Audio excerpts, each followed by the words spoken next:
Like a very significant moment in the context of this season. Yeah, that's a very big win, obviously, on the back of the Liverpool defeat midweek. You know, we knew that today was even bigger, and to get that result, the 3 points, it means so much for the rest of the season. So, yeah, we're so happy. I could see you interacting with the fans there. Someone got a lucky shirt. Yeah, I saw it signed from Wiley. So, yeah, I just wanted to make the boys' day, so I gave him my shirt and hopefully can go home happy. Apparently it's a landmark goal as well, because that's the 2000th Arsenal goal in the Premier League. So a little milestone for you. Yeah, that's special. You know, it's an honour to be obviously among a lot of great goal scorers for Arsenal. So hopefully we can get to 3,000. You know, left foot through the crowd. It was a good goal, a very important goal, because you needed to get something that dominated that first half, didn't you? Yeah, I think that set us up. You know, I think we created quite a few chances before that and after, but that goal really put us in the driving seat. But of course, it helped us win the game as well. So yeah, you're on the wrong end of a few tackles today. You had the word with the ref coming off as well, didn't you? Yeah. I wasn't obviously complaining, but yeah, I just wanted to let him know that, you know, that's my game. You know, I'm going to run at players, and sometimes I need a bit more protection, you know, when players are purposely trying to kick me. So that's what I was letting them know. Yeah, you're watching from the bench for the last 20 minutes or so. A few scares at the end there, little nervy moments. Yeah. Of course, that's the Premier League. Sorry, that's football, you know. But you know, we've been in that situation a lot this season, and we've come out on top, and we did that again today. Yeah, you look like a tougher, more resilient side right now. Yeah, we are, and you can see that, and it's a process. We've been working on it for a while. You know, last season we weren't there, but this season we've been much better at it and seeing our victory. So it's helping us get more points. And you're getting closer. You get back into that Champions League for the first time in 5 years. Yeah, that's the goal. But of course, as I keep saying, we have to stay humble, treat every game like a cup final, and we can achieve it for sure. Well done. Thank you. Thank you.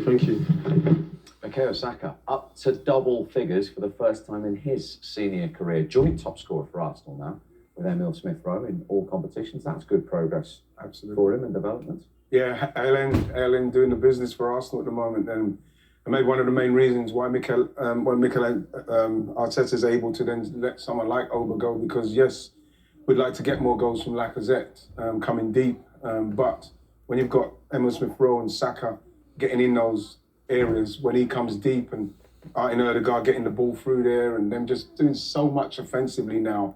Yeah, you do need to see those players with those goals. You know, that's what we're seeing. We're seeing Mane and Salah. We're seeing players playing in those roles who are scoring the goals now. It's not so much the number 9. So yeah, if they can continue doing that, then long may it continue, I should say. You mentioned Aubameyang there. If I'd said to you when he left, Arsenal are going to go win 10 of the next 13 Premier League games, what would you say? I'd be worried about that, because I'd be worried about where the goals are going to come from. Because obviously we've got Saka and Smith-rowe, who are very young players. They're just coming into the team, really establishing themselves in the last couple of years. And what you're hoping is that the consistency will stay there simply because of their age. And that what happens is you get a dip in form, but they've not had it. Hopefully they don't have it, because now they are joint top scorers in the club, and that's what they're going to need to do. And Mikel has been brilliant by showing them faith. He probably pulled them and say, listen, you guys, this is it. You're going to be the guys. He's going to go.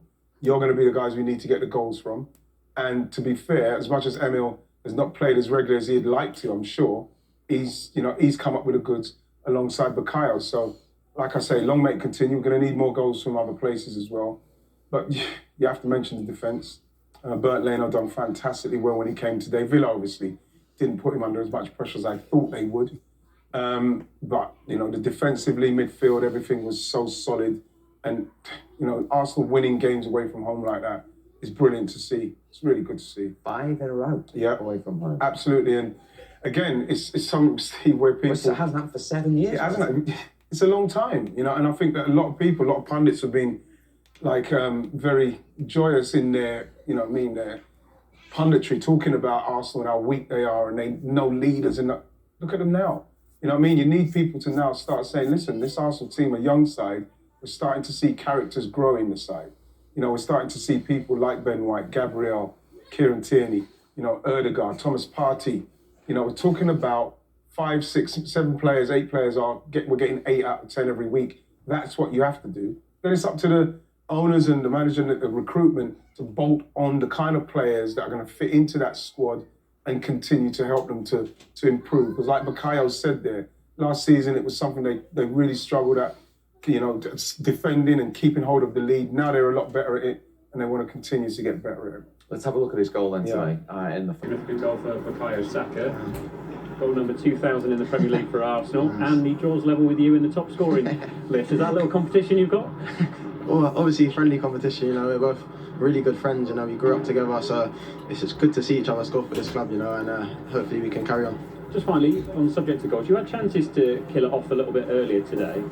Mikel Arteta said this week, maybe next season, if you want to be pushing for the league, you need to be scoring between 90 and 100 goals. Maybe you need a Thierry Henry and Ian Wright in your team, but That'd be nice. how hard is that going to be, whether that's someone from within, or is that what you need to find there?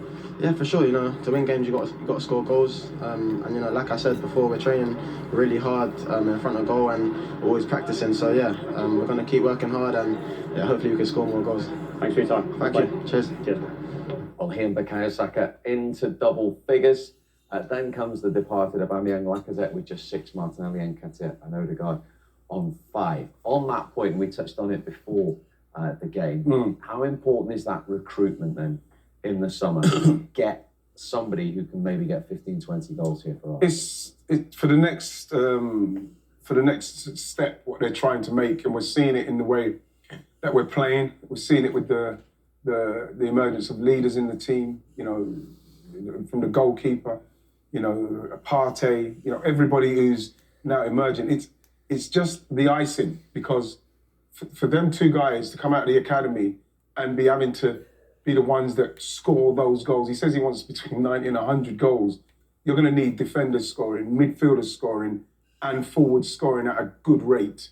That's the pressure he's going to put in on them. So it's up to them to find that player who can not only come in and link the play, because Smith-rowe and Saka are going to have to continue doing what they're doing. So he's obviously rooted to the way he wants to play, with a number 9 linking play and them going in. Then the number 9's got to have the energy, which I don't think, with all due respect to him, you can see Lacazette having that energy and that half chance taking ability now.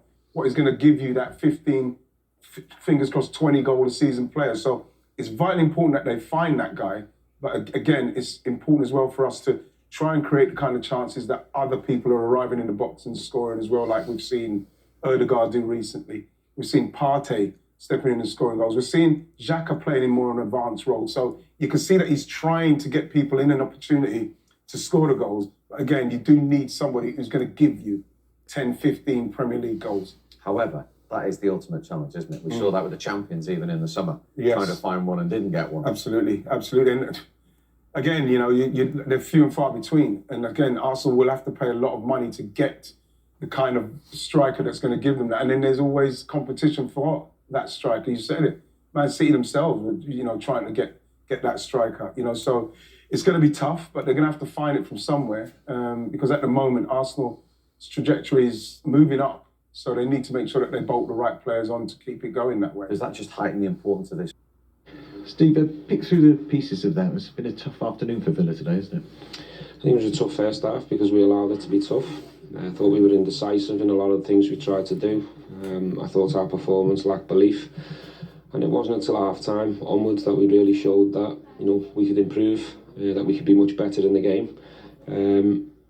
But at that point, you're obviously 1-0 down, you're chasing it, you've got to take a few gambles and a few risks that normally you didn't want to do in the original game plan. But we were much better second half. First half, we deserved to be behind. I thought we were second best. They pinned you back for long periods. Was that you're giving them too much respect, perhaps? Yes, I think individually and collectively we maybe done that. We wanted to be organised. We wanted them to have the ball in certain areas, i.e. the centre-backs, and go outside our shape. But we set up today to be aggressive and go to work in that shape. I thought we didn't. I thought we lacked a little bit of belief what we were doing. And I thought certain individuals lacked a little belief. So it's difficult to execute a game plan, what you want and how you want it to look, if not everyone believes in it. Second half, I thought we believed in it a lot more. Okay, we went back to front a little bit quicker. We wanted to test the centre-backs and make it a little bit more about their defence second half. But I think across the board we had more belief. We were less indecisive. And on the back of that, we managed to create probably 3 or 4 interesting moments in the game. But overall, we've certainly got no complaints in terms of the scoreline. He's always very honest, isn't he? Seriously, there's that smile.